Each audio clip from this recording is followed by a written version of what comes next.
have a number of ways that you can collaborate with us, and what I like to think of is a lot of free consulting. We have a blog at cdhtalkstech.com. Our consultants get on there and talk about some tips and tricks, some workarounds, some things that have been troubling them that they've just figured out how to do. We also have a Twitter page. Recently, we were just at the Link conference, and one of our consultants posted sort of on-time updates from the Link conference. I know SharePoint conference is coming up. We'll be doing virtually the same thing there, and we also have a LinkedIn page and a Facebook page. So encourage you to connect with us. And then I think the next slide is all about this nice guy with the glasses sitting in Grand Rapids. Again, you're in good hands today, and Neil is a consultant with us. He's as I said, he's a virtual technical specialist as it pertains to Office 365. He's a Microsoft certified trainer, as well as a lot of other credentials there. He's got specific expertise in hybrid environments, and also has a strong background in SharePoint. He's got his email there, as well as his Twitter handle, and I guess evidently he has a web page. So if you want to stalk him, I guess he just gave you lots of ways to do that. So without further ado, Neil Sly. Good morning, or good afternoon, shall I say. So we do have a poll real quick, so I can kind of tailor our presentation today. So I just want to make sure I'm, kind of talking at the right level here. So Holly will be presenting these two different questions. What size organization do you represent? And then the second question is, what is your role at your company?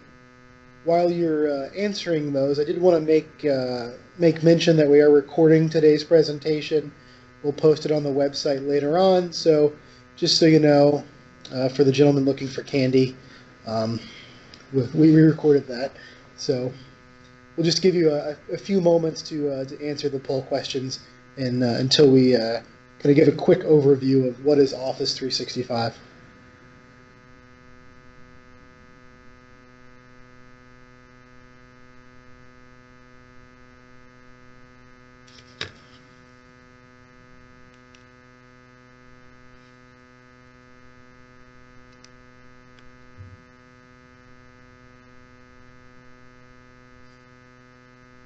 Looks like you got a good mix there, Neil. Yeah.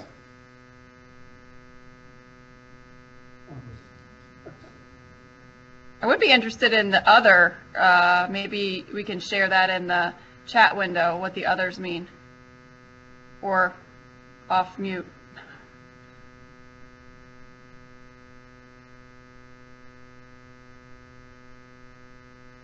So feel free to ask questions there in the chat window, and Holly or Sarah will relay those to me.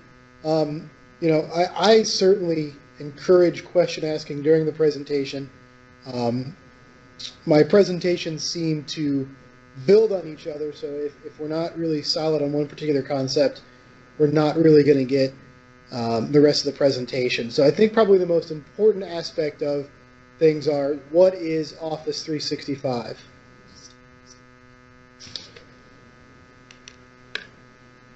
Just a moment while we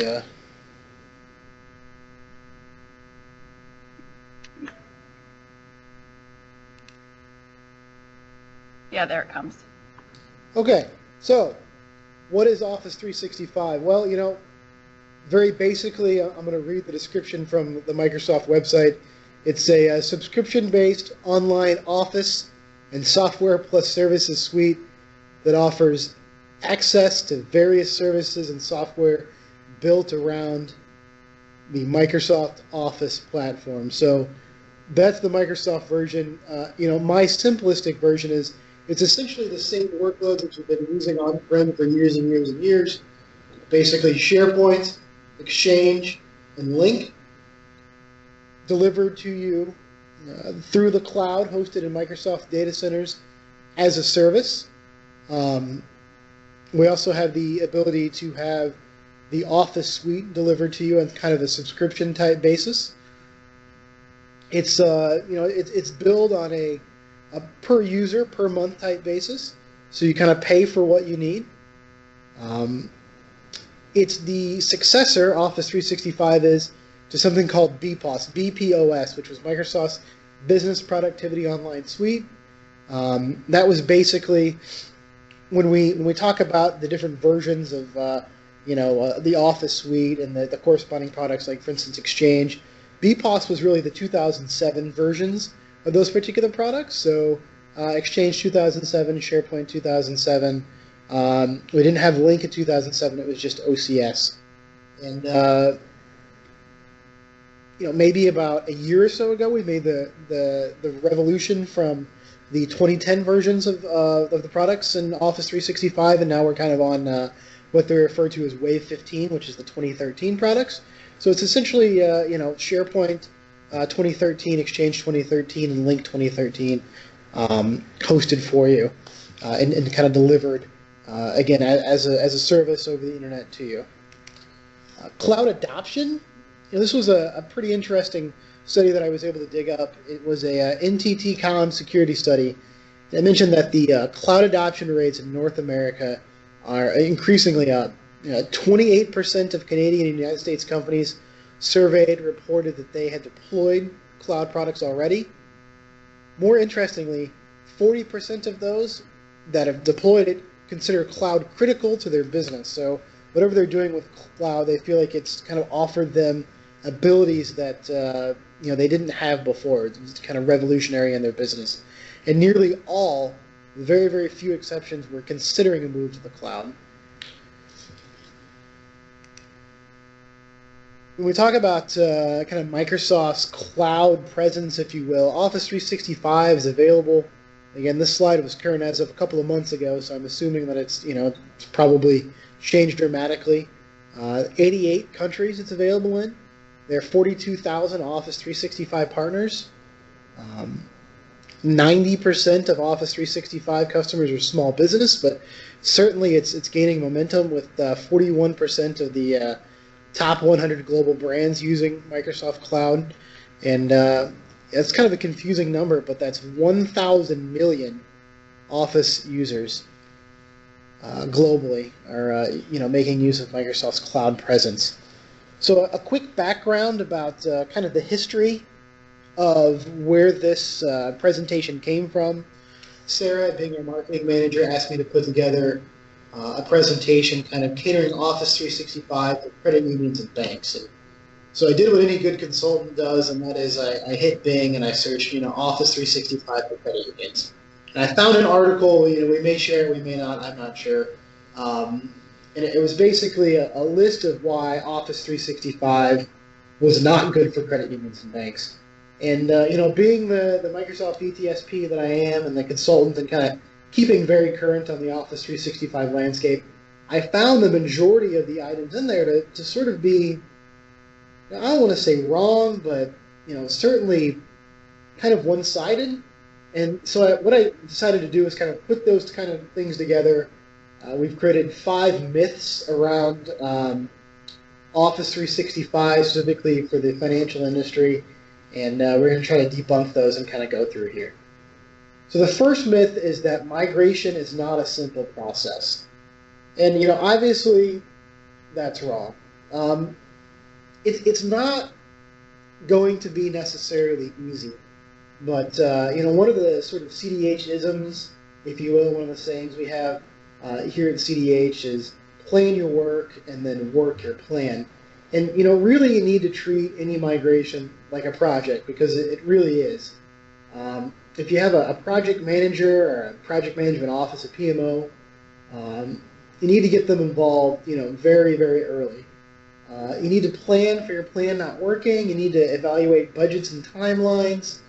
And be honest with your total cost of ownership as far as Office 365 goes. It's not fair to evaluate things based upon, for instance, if we're talking about kind of making up numbers, but if you went and you looked at your licensing for Office 365 and it was $200 for a small portion of your organization, or maybe just a small organization, and your licensing requirements were $200 for Office 365. Well, that you need to keep in mind that there's going to be some cost around migration. You need to kind of build that into the total cost. of everything, and then just make sure you're kind of keeping the whole project and what it's going to cost in mind when you're sort of evaluating the cost of Office 365 versus the cost of on-prem. The migration sort of story is really one about gathering requirements, executing that plan, and then sort of ending up with a solution. The requirements are particularly important because as we talk about Office 365, we talk about the different products within that. We talk about SharePoint, we talk about Exchange. There are various stories that we can tell around sort of the workloads that those particular products can carry. So, for instance, the feature parity between Exchange on-premise and Exchange on-prem, Exchange in the cloud, Exchange online, is very, very, very, very similar. There's really not a whole lot that you can do with an on-premise Exchange server, probably like you're all running now, that you can't do with Exchange Online. It's very, very similar. That story sort of shifts a little bit when we start talking about SharePoint. SharePoint Online and SharePoint on-prem, you're dealing with a cloud-based model, so you're kind of all sharing the same set of resources, so we have to do things in a way that is kind of mindful of our neighbors, and one of those things is the SharePoint app model, which we won't really cover here, but it's just kind of a different way of approaching things, and so you need to understand that there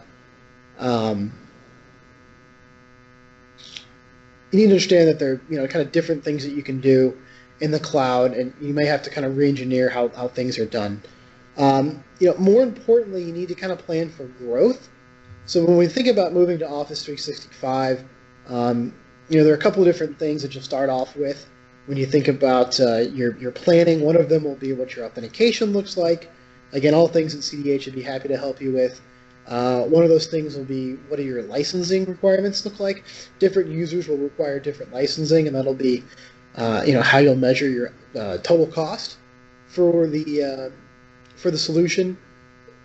But you'll also need to plan for storage space, and so one of those things that you'll need to do is you'll need to evaluate your company and try to determine where are we today and where are we going to be tomorrow and where are we going to be in 5 years. Are we on a growth curve where we're 200 people today but we're going to be 1,000 in a year? Well, that may have you engineer your Office 365 environment in a slightly different way, whereas if you're only growing by 20 to 30 people every year. Are you planning on acquiring companies? That says something to the types of things that you want to think about when architecting a migration plan. It's not hard, but it is complex, and there are some options that you can have to kind of help you out with this. I would encourage you to run a pilot or a proof of concept for Office 365. One of the things that CDH can provide you, being that close partnership with Microsoft, is kind of a ready-made Office 365 environment for you to test things out in and to have and to use. Generally speaking, we can get those to you for like a length of 30 days for you to play with, and then extend that if it's something you're interested in.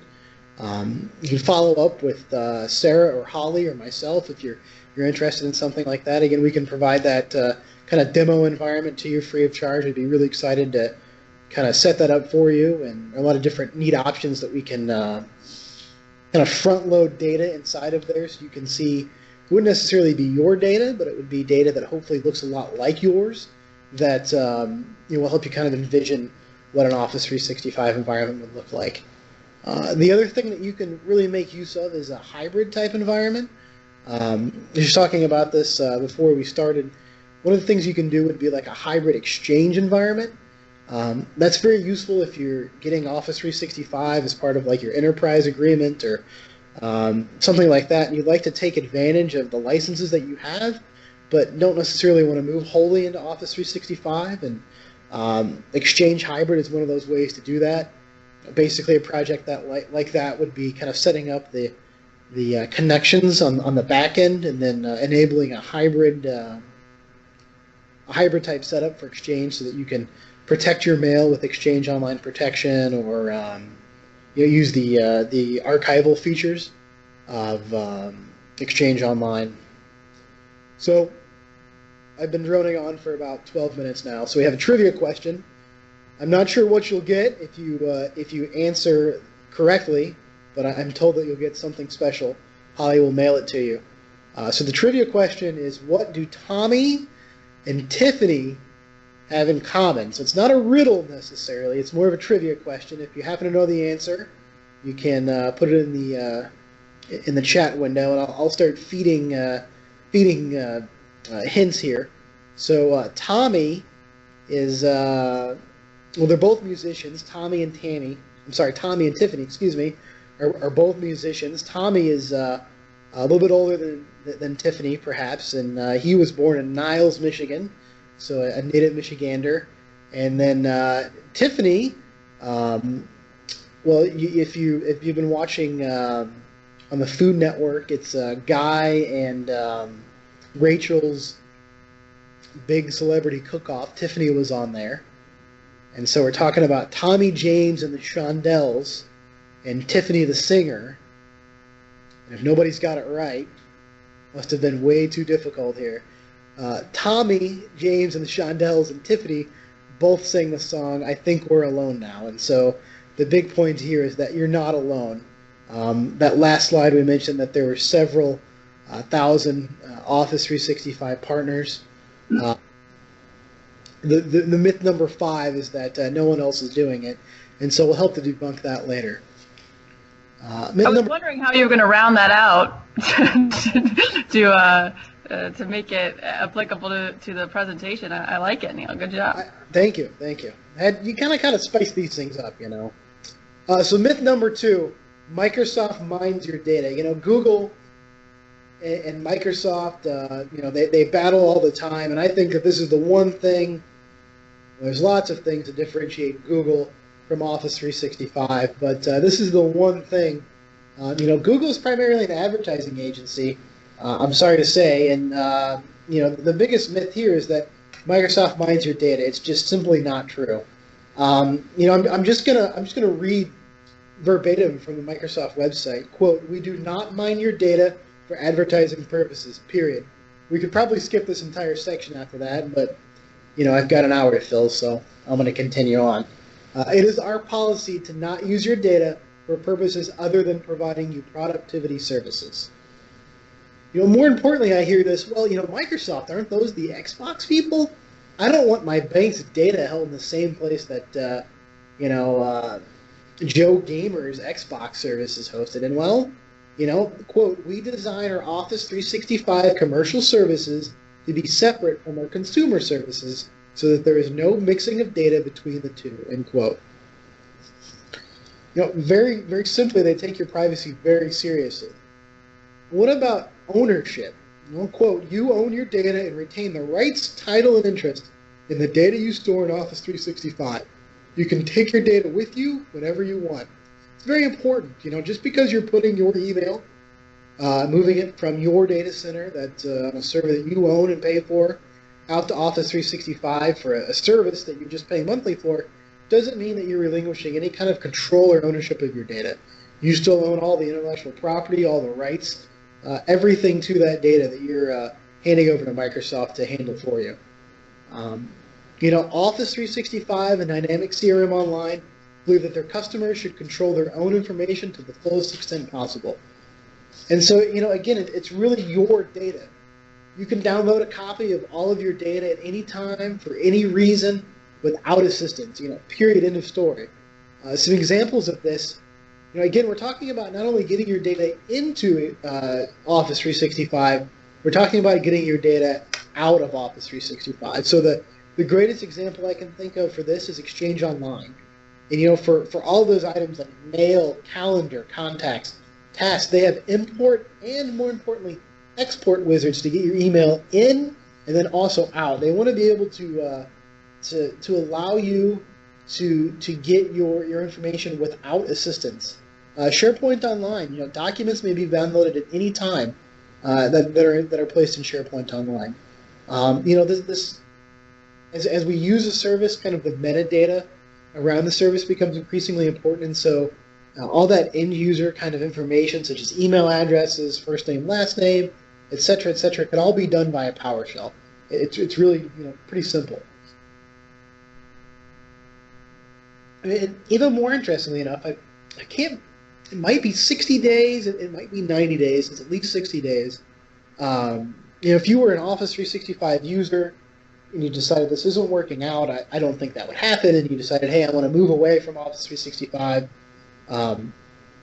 Microsoft will give you, it's either 60 or 90 days, I'm not sure which one, after your contract or your subscription has expired, to actually go ahead and export all of that data. So it's not just that you stop paying and then all of a sudden you immediately lose access to all of your data. It actually gives you time to sort of remove your data without actually paying for them. So who says there's no such thing as a free lunch? So myth number 3 is that your data is not secure. Well, it couldn't be farther from the truth. And this was the one thing that really sort of jumped out at me about that particular article that I read. Office 365 has this thing called the Trust Center. And we'll be sure that we include links to the Trust Center. But, when you sit down and you have that conversation with your security folks, with your CEO, with your CIO, and you're making the case for Office 365, there are going to be questions, there's no doubt. And the answer to those questions is more than likely found in something called the Office 365 Trust Center. You can search for it online, just Office 365 Trust Center. And, they're going to have a lot of the answers to all of these questions that are being provided for you. So, the Health Insurance Portability and Accountability Act, HIPAA, absolutely. Data processing agreements, you want to sign a third-party data processing agreement directly with Office 365, a contractual agreement between Microsoft Office 365 and your organization, you can absolutely do that. They're willing to do that for you. Those of you dealing with federal type information, FISMA, the Federal Information Security Management Act, absolutely. ISO 27001, they absolutely have that. SSAE 16, the Statement on Standards for Attestation Engagements, number 16. And I'm really happy I didn't even have to bing that. I knew exactly what that was. And then, more importantly for banking, the Graham-Leach-Wiley Act. It's fully compatible, I guess maybe congruent, agreeable with all of those items.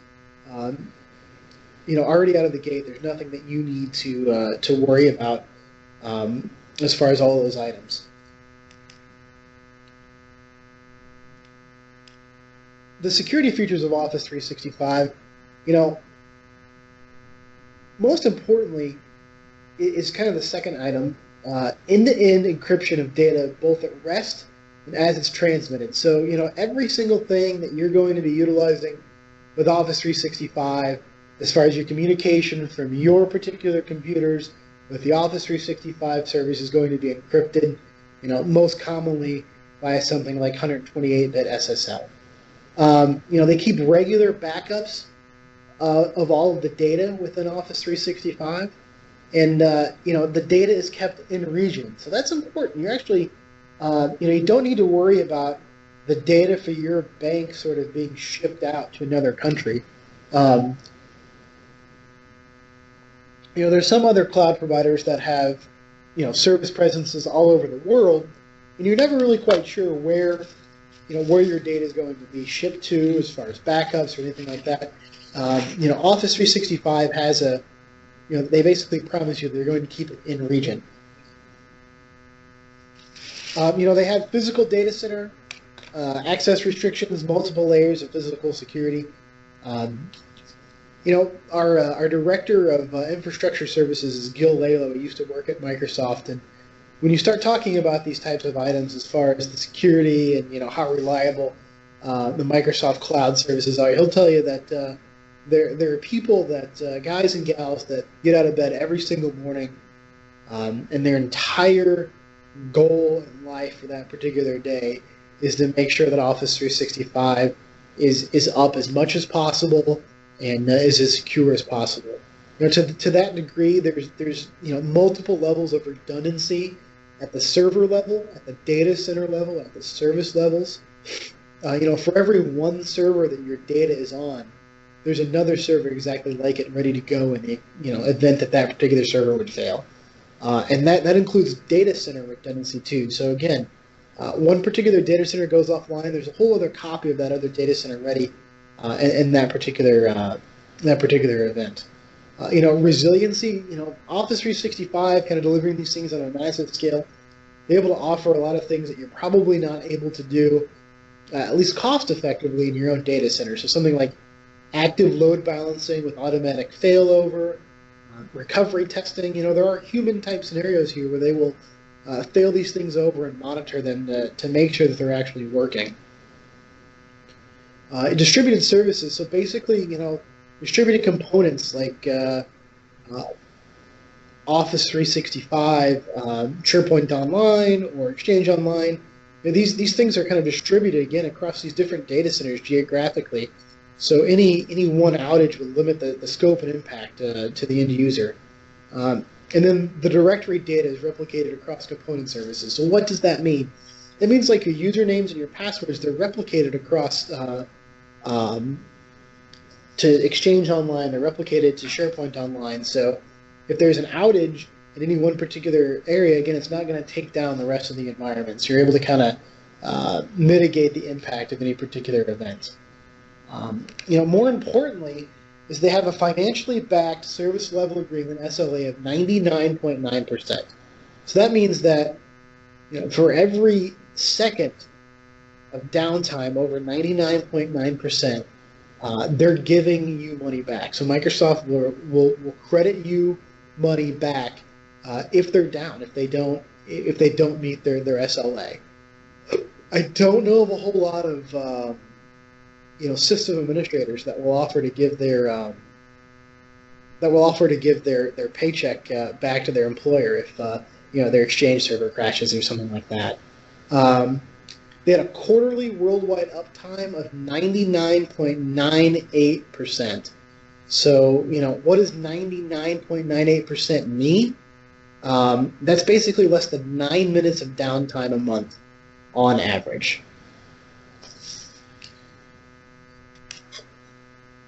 So real quick here before we get into myth number 4, we're going to have a poll. It's how did you hear about today's webinar? I'm going to step away for just a second.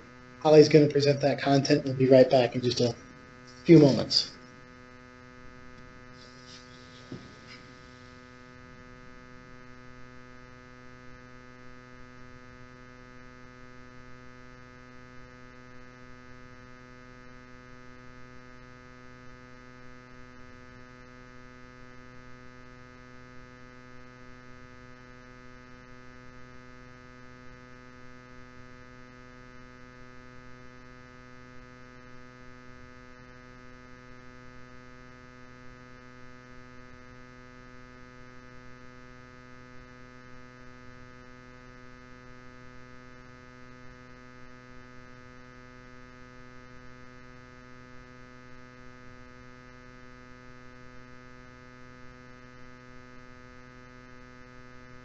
Any questions? I know while Neil stepped away, we can relay back to him when he gets back. I'll be ready to tackle him.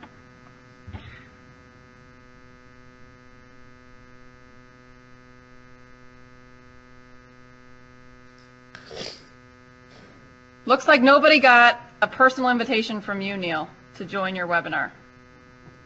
No one got a personal invitation from me to join my webinar. Oh. No one checked personal email from CDH employee. Well, I guess you didn't do a very good job of telling people how great your session was going to be.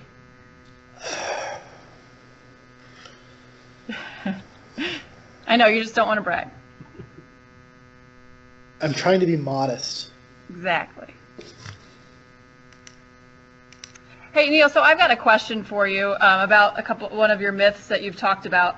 I'd be interested to know, when you're, getting ready to help someone, a credit union or bank, or just in general, what are some of the common things that you see folks maybe needing to plan for, prepare for, or maybe things that aren't set up correctly right now that might make a migration slightly more challenging? Yeah, I think that there are a lot of different variables when you talk about moving to Office 365. So number one, that's typically, you have to figure out what your authentication is going to be. So there are lots of different ways that you can authenticate into Office 365, and kind of depending upon what decisions you make regarding that will depend upon kind of what those hiccups might be.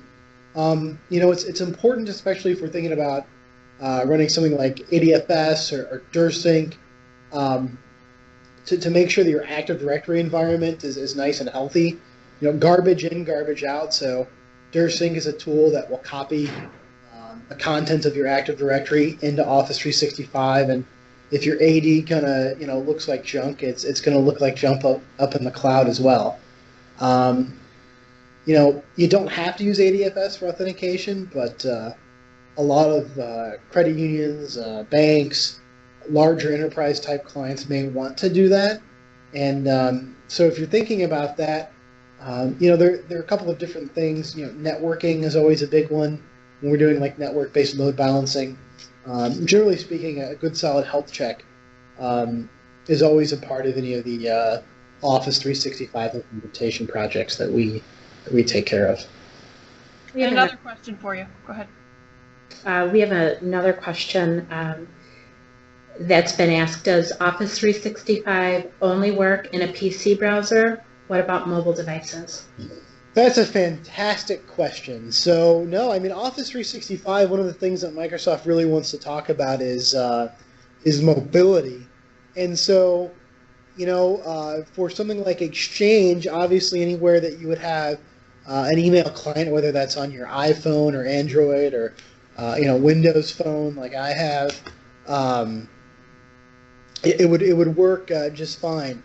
As far as the browser-based requirements for SharePoint Online, typically they like you to have like an HTML5 compatible browser. So if you had like a Mac, that would work too.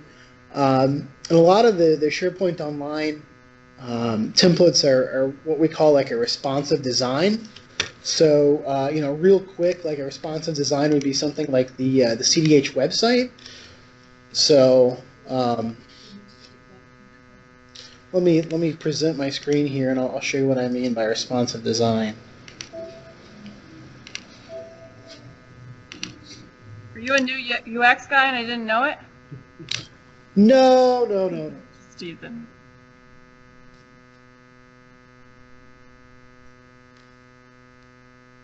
So this is the cdh.com website, and this is what it would kind of look like with regular size browser. But what we can do to kind of trick it into thinking that we're on a mobile type device is we can kind of resize it. And what you've seen is that I resized it. The page didn't refresh, but now the menu is a drop down up at the top, and it kind of flows in a little bit better than it did before, all kind of in one line. So that's really what a responsive design is, and that's the kind of thing that you could take advantage of on an Office 365 SharePoint Online site. So again, we can kind of see the About Us, the media, what we do up here at the top. This would kind of be the full version, and then you can kind of shrink that. And this might be the tablet type view, and you could get even smaller and see that we start to compound some of these things and then put them all in one big kind of line in a row. And so that would be, again, just be kind of an example of responsive design and something that you could take advantage of in Office 365. There are a number of apps that are available. So, for instance, let me present.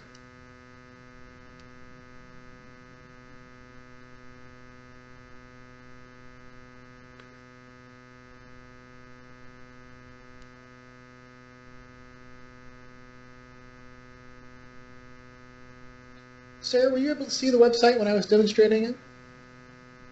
Yeah, it was just a little bit slower. So. Okay, sure. Yep. Okay. And then do you see? I appreciate that you took a little bit of time with it because it did take a little bit to resolve over here.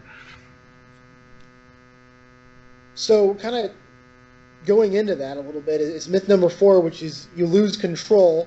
And I have a really kind of nifty demo on this, but one of the things here, this last option is the Office 365 admin application. So that they have actually an application that you're able to install on mobile devices that allows you to administrate your Office 365 account.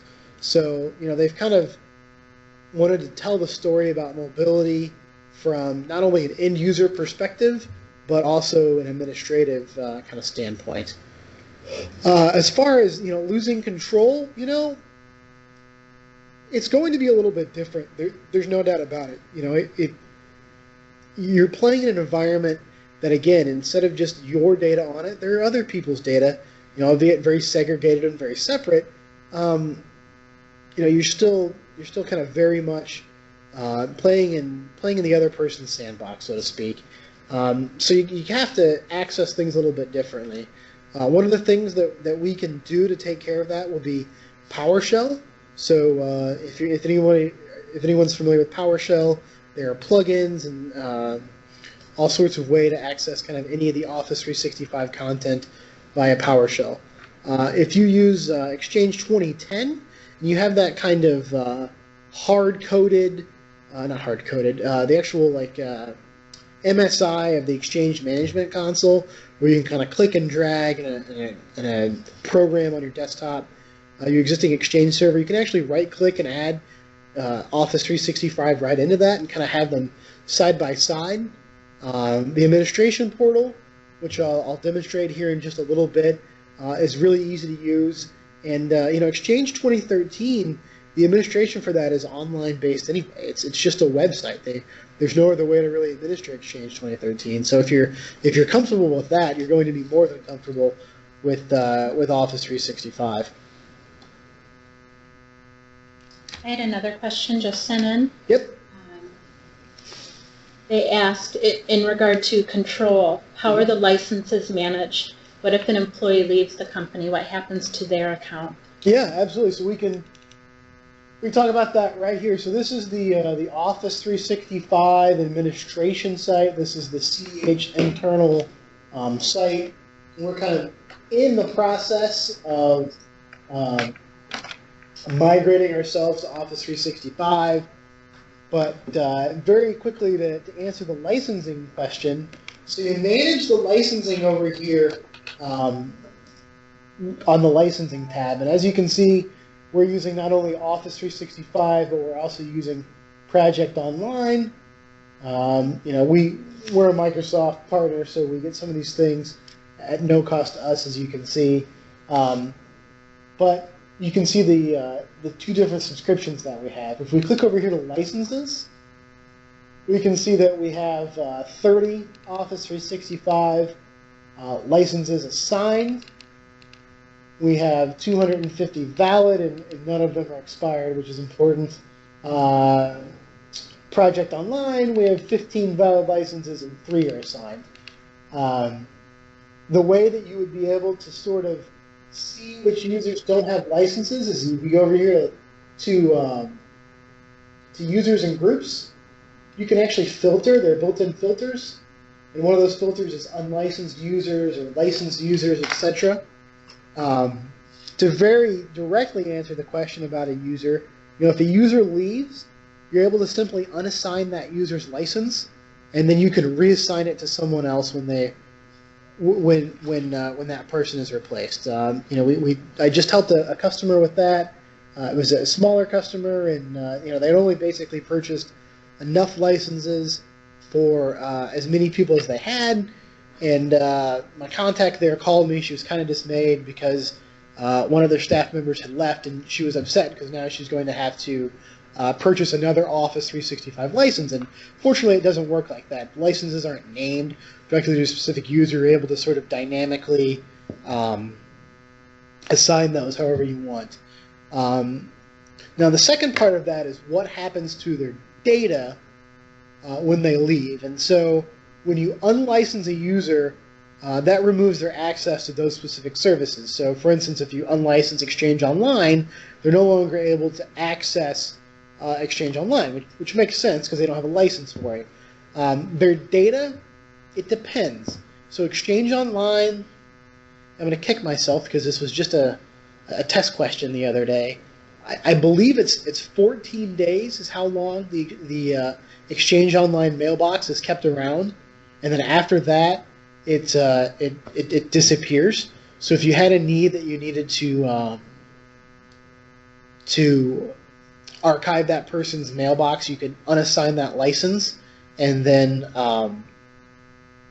archive their mail. You'd have the number 2 sticks in my mind. So maybe it's 2 weeks or 2 months. We can definitely follow up and get you the right information for that. More importantly, you don't have to necessarily unlicense a user to disable their access to their services. So in the issue where an employee was leaving abruptly and you were interested in maintaining their data but wanted to make sure that they were not being allowed to sign in, you could either disable that or you could basically block their authentication to Office 365. You can see that right here. Is there another question, Holly? There is another question. As a user, I can access as many devices as I want? It's up to 5 devices. Let me go back and kind of correct that. So using Office 365 and you're using the Office Pro Plus, which is the kind of the subscription-based installable Office product, if you will, you can install it on up to 5 devices at a time per user. And that's actually able to be managed really well. They've done a lot of work around that. So for that particular product, it's 5. We actually had this conversation the other day. How many times could you install the same account on like for instance, I have a CDH Office 365 Exchange Online account. How many times could I access that? So I have my laptop, I have my Windows phone, I'm doing a product demo here, I have a Microsoft Surface, I have a home computer, and I have, that's all configured, so that's 4 different times of kind of accessing that same Exchange Online mailbox. So the answer is it kind of depends. If you had a very specific use case, you wanted to narrow it down in the chat window, we could talk about that. So again, you can block sign-in here. We are kind of getting a little close on time, but I just want to show you the admin center here. Keep up with the questions if you have any more. Again, we're kind of in the initial stages of migrating to Office 365 here at CDH internally. So our information in this particular section is not going to be real great, but there are a lot of different reports you can use and run. One of my favorite ones is this active and inactive mailboxes. You can see which employees check their email and which don't. I think that's really awesome. You can tell, how many users haven't been logged in for 90 days. I was just at an educational customer the other day. They have 1,800 students, and we can kind of see that as time went on in the semester, the students stopped checking their mail, which I thought was pretty funny. We were able to kind of run that report. So again, we have 4 active, 21 inactive, these kinds of things. All this data is kind of able to be surfaced in a lot of different types of options. Types of mailbox connections, all of these types of items. We can see, how people are accessing their mail. It's pretty interesting. A lot of very cool information to be able to tell kind of how things are working and how people are accessing your environment. So the 5th myth, real quickly, as we're coming up on about 9 minutes left. I always run out of time. Myth number 5 is no one else is doing it. And it couldn't necessarily be farther from the truth. One of the things that I had pulled up here earlier was that the Department of Defense makes Office 365 available for purchase. So, yes, you're a bank or a credit union, and yes, you have sort of different needs that are unique to your particular business. But if it's good enough for the Department of Defense, I say it's good enough for them, right? So that's pretty interesting. Some of the other kind of big names, JCPenney's, Toyota, Hyatt, Bloomberg Vault, Energizer, all of these companies are Office 365 users. CDH is an Office 365 users. We're pretty CEH is kind of tight-lipped about our clients. We kind of hold them near and dear. We're very kind of private about them, but you know, I can tell you there are multiple other folks in West Michigan and Michigan in general, in the Midwest as a whole, that are using Office 365 of all shapes and sizes in industries. So the one case study I wanted to talk about real quick, again, as we're kind of running out of time, I want to make sure I have enough time for questions, is First Source Bank. So they've got about 1,200 employees. They're headquartered in South Bend, Indiana, so relatively close. They're doing, you know, consumer and commercial banking services. They have 1,200 employees spread across 76 branches, you know, northern Indiana and southern Michigan. You know, back in the olden days, CDH was a big Novell partner, and so we didn't necessarily work on this, but I think it's interesting that First Source wanted to replace an aging Novell group-wise messaging solution.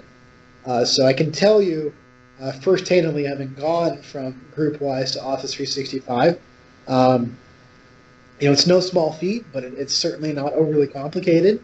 It's definitely doable, and you know, boy, I can tell you that the users are, you know, much better off for the switch instead of having to use the group-wise client to actually using, you know, regular Outlook like the rest of humanity. I'm sure they're just thrilled with it. You know, they kind of went in whole on Exchange Online, Link Online, SharePoint Online, and then it says Office 365. I'm assuming that's Office Pro Plus. You know, the benefits that they're stating they got out of it: it avoided administrative and overhead costs, provided support for remote employees natively out of the box. And then we talked about that SSL encryption, differentiate services to improve business, and they're able to provide more secure, reliable service. There's no doubt, you know, that Office 365 is probably much more reliable than whatever Novell group-wise environment they sort of had on-prem. I'd welcome any questions that anyone might have. I'm always happy to follow up and answer any questions for anybody afterwards. You have all of our contact information, but if you have anything for the good of the group, please feel free to ask it now. Neil, I do have one question. Yes, Sarah. What about bandwidth considerations? Well, you know, I mean, it's gonna differ on a case-by-case basis. You know, as far as the amount of bandwidth, certainly you're dealing with your connectivity to the internet. If your connection to the internet is down from the particular location that you work at, then you know you don't have access to your email. It's in the cloud. It's just that simple. You know, people's way of dealing with that varies wildly depending upon the culture of the organization, depending upon the size of the organization. You know, the one particular client I went to, their backup scenario was the Panera that was next door. I mean, that was it. You know, if for some reason our email goes down, we've got a $50 Panera gift card, we're going next door. And that was cheaper than bringing in a secondary provider. You know, lots of people will have like a backup cable modem. You know, I know that CDH here has redundant internet connections. It's definitely a consideration. But, you know, it would really be no different than if you had an on-prem Exchange server and your internet went down. You know, in that particular scenario, you could run the risk of losing mail. At least now you're not going to run that risk. You're just not having access to your particular mail. So. Cool. And would there be any reasons that, or would there be any instances in which, you know, that or something that you know of that would be just an Office 365 deal breaker? Like, you have this requirement, that there's just no way. You know, I don't think so. I think that there's ways. You know, Office 365 is a mature product. It's not something that Microsoft came up with yesterday. You know, there are a lot of different ways that we can make it work. You know, there may or may not be some circumstances where it doesn't make sense. But as far as a deal breaker, you know, I think from a technical standpoint, there are a lot of different hurdles that we can jump over in order to get people there. Did you have questions? I know you had the device question. Did you have? No follow-up for that. Okay. I I have one question that was sent in. How can Office 365 help with document sharing and as a replacement to Dropbox? Yeah, so the question was, how can Office 365 help with document sharing and as a replacement to Dropbox? So, the document sharing story is SharePoint, SharePoint, SharePoint. And obviously SharePoint Online are much more easily to sort of stand up a SharePoint site without much hassle at all. The response to Dropbox is it used to be called SkyDrive. Now it's being renamed to OneDrive. OneDrive is fantastic in that you're able to sort of sync your personal. I don't mean personal like your private, your own documents, but your work documents sort of only for yourself. But you're also able to sync content anywhere in SharePoint Online. There's a sync button in SharePoint Online. You're able to kind of click that. OneDrive opens up and makes a local copy of it. And even better is since you're controlling that as an administrator, your kind of control over that data is a lot tighter than if you were just using some kind of personal Dropbox account where you really wouldn't have that much control over it at all. That's a great question. Not something we necessarily cover today, but everything that's wrong with Dropbox is right with OneDrive. I can't say it more simple. All that functionality, but kind of wrapped in an enterprise level wrapper that can be administered properly. So as we're wrapping up here, if anybody else has any more questions, please feel free to ask them. Again, we're recording today's presentation, so get the slide deck recording. We upload all of our presentations and recording to our websites. You'll get an email within about the next week containing the details on downloading today's slide deck and the recording. Finally, please complete an evaluation. Take a few minutes, complete the survey evaluation.